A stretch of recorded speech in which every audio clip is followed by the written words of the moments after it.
So, by the way guys, andito nga pala kami sa Ras Al Khaimah. Ito ay way papuntang Stairway to Heaven Summit. So, ito ay one of the deadliest mountain here in UAE and 13 hours yan para malakbay mula dun sa pinakauna hanggang Litiba hanggang makarating kami sa pababa. So, ayan yung mga kasama ko. And ayan, start na natin. Ayan na nga. Papunta na kami ng Ras Al Khaimah. At ito ay inabot kami ng mga 2.5 hours para makarating dyan. Kasama na yung pagtambay sa ADNOC. Kasi dun kami nagkumakain. And yan, kung makikita nyo, every weekend, ito ang activities na ginagawa namin. So, ayan.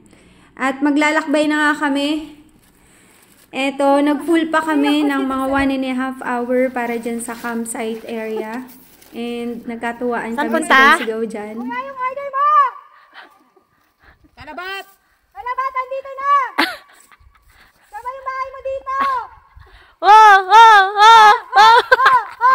Putek, may video. Madaming tao bumaba. Ayan, dahil sa sobrang napagod kami at kami ang mga early bird, kami naman ay walang ginawa kundi kumain ng kumain. At yan ang ginagawa namin kapag kami yung nauuna. Habang nag-aantay sa kanila, kain lang ng kain, tapos tambay dito sa may balcony. So, sobrang nakaka-relax. And ang ginagawa lang namin dyan, kwentuhan at nakikinig lang kami ng music. Eto na nga, 2:30 na, nag-start na kaming mag-hike. Kung makikita nyo, sobrang dilim pa.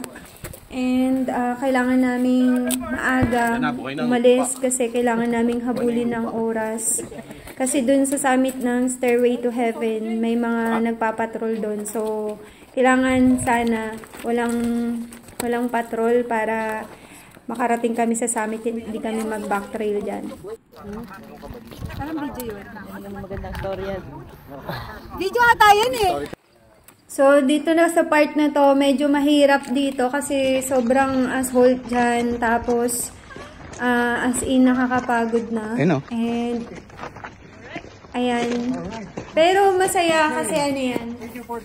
Bagong experience. Ito nga palang Stairway to Heaven is a major hike. So, yung pinaka-leader namin is pili lang kung sino lang talaga yung sinama dito.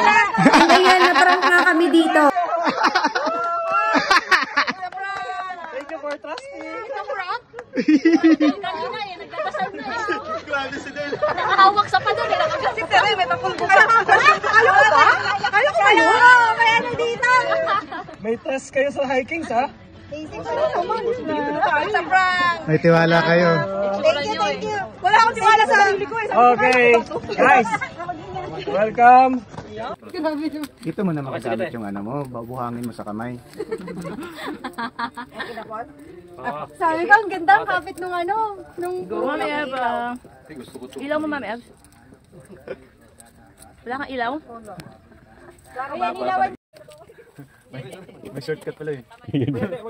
Huwag niyo subukan. So, dito sa part na to, sobrang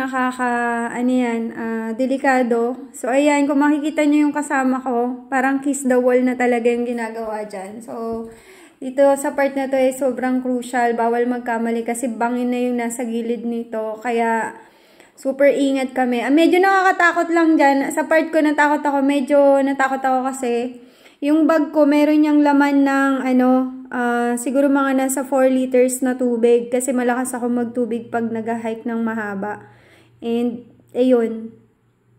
So far, nakalagpas na kami doon sa area na yun. Eto, medyo pa umaga na, pero wala pa kami sa 1/4 talaga ng inaakit namin. Mula 2:30 hanggang 6, wala pa talaga sa kalahati, as in, ang layo pa. Ayan. By the way, eto na nga pala, nag-uumpisa na ang pinakadelikadong area dito sa, papuntang summit ng Stairway to Heaven. So, umaga na yan, siguro mga 6 AM, pero kung makikita nyo, naka-headlight pa rin ako kasi it's better to be safe than sorry. Kasi, since delikado nga tong part na to, kasi bangin na yan, sobrang lalim yan, It's either, dalawa lang talagang option mo. It's either mag-focus ka at kailangan makatawid ka dyan sa area na yan. Or, maging maingat ka para makalagpas ka dyan. Kaya kami, ano yan, focus lang talaga. Kapag nandyan ka na kasi hindi mo naiisipin yung bangin na yan eh. Ang iisipin mo, yung focus mo para makatawid ka dyan sa area na yan. Kasi kung makikita nyo, ito na yung pinaka-deadliest part ng papuntang summit. And kailangan sobrang ingat ka dyan. Ang gamit ko nga palang camera dyan is Insta360. And ayan, super delikado na dito. And kailangan naming magmadali at the same time maging safe.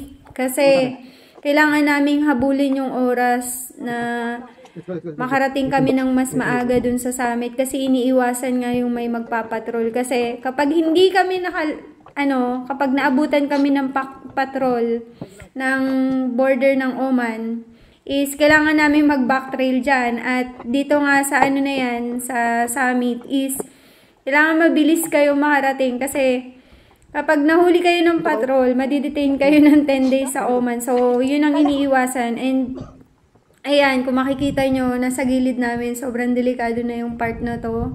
Kasi bangin na yan talaga. Kung ano yung nasa kamera, yan na yan talaga mismo yung eksena. Kaya, kung talagang gusto nyong mag-hike at sumama sa Stairway to Heaven, kailangan talaga na nakapag-training at nakapag-hike kayo at least mga 10 kilometers kasi 13 hours tong hike na to.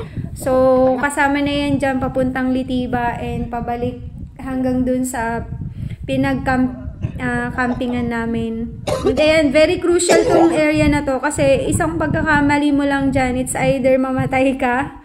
Pero yung leader namin talagang nag-train kami nito bago kami sinabak dito at pili lang kung sinama namin dito. Wala kaming safety gear na suot dito kaya focus talaga. Kailangan matinding focus sa paglalakad kasi it's either mamatay ka or kailangan makatawid ng ligtas dito sa area na to. Kung nakikita nyo, bangin na yan. So, ayun, praise God, lahat naman kami nakatawid kasi itong hike na to, before kami nag-hike, nag-major hike ulit muna kami ng mga 10 kilometer. So, ayan, dahil lahat kami nakatawid na mag-enjoy na muna kami. Hindi ko alam kung sinong abot, ha? Malaglag na yung cellphone, wag na. Kamaril butang. Pati yung tugtog. Masaya. Masaya lang. Guys, one hand ako guys. Guys, one hand ako. Silent celebration lang. Roger, ang ingin nila, Roger. At ayan, pinakahihintay. Nakarating na kami sa summit. Ito ay border ng Oman tsaka United Arab Emirates. Ito ay Oman at sa likod ko may kumakaway ay United Arab Emirates. So, dito nga pala ay kahit na sobrang gusto naming sumigaw, bawal kami sumigaw kasi ito ay Oman na. So, nag-iingat kami kasi baka may magpatrol. So, kapag may nagpatrol, kami kailangan mag-backtrail pabalik dun sa dinaanan namin kanina. Kaya super ingat talaga kami dyan. At ayan, dahil nakaligtas naman kami at nakarating kami sa summit ng maayos, kaming lahat, ayan, muna kami dyan, nag-break muna kami ng mga 20 minutes para kumain at wala pa kami sa kalahati actually. Pero kahit paano nare-reach naman namin yung timeline na hinahabol namin para sa itinerary namin. Pero so far, sobrang saya. O, ayan. So, doon kami dumaan kanina sa wall na yun. Ayan, mula dyan hanggang doon. Tapos, doon kami galing. Wala na yung onion. Doon sa pinakababa. So, nag-start kami ng 2 o'clock. Ayan. Hanggang dyan. Tapos yun. Hanggang dito. Ayan, kain mode muna. So, dito kami dumaan kanina. Nakikita ko, hindi nakikita. Ibang ibang mukha. Sa kanya kanin talaga. So, dito kami dumaan kanina sa wall na to. Sino pa? Oy, ito pa oh. Yan. Fuel. Yan lang dito na ko. Carbs. Ito. Mula dyan. Mula sa pag-asa. Mula sa Pag-asa, ito ang mga dinaanan namin para makarating lang dito. Ayan. Ayan, wall na yan. Ayan. Pinahirapan lang talaga namin sarili namin. Ayan, kainan na muna. Kanin o. Oh, kanin. Kanin. Kanin. Anong ulam? Pwede ka dito. Hanap ng katawan ko ng meat eh. Yun, may meat. Ah, diba? Dito tayo may kanin. Medyo delikado yan sa area na yan. Amat.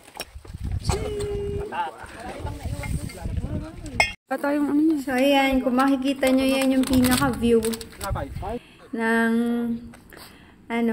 area na dinaanan namin. So, nakaka-amaze lang kasi sobrang delikado yung sa part na yan, sa wall na yan. Kanina, duman kami doon. Ito ay Oman pa.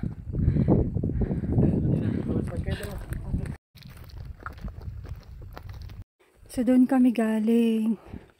Sumakit kami doon. Ayan. Akitin namin doon. Layo. Tapos ganun. Pag ganun. So, doon kami dumaan.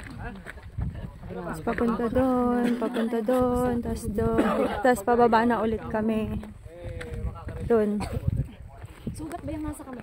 So, by the way guys, after 13 hours, tapos na kaming mag-hike. And eto yung mga dinaanan namin. Sobrang nakakapagod sa part na to kasi sobrang assault niyan. And sobrang delikado ng Stairway to Heaven na mountain.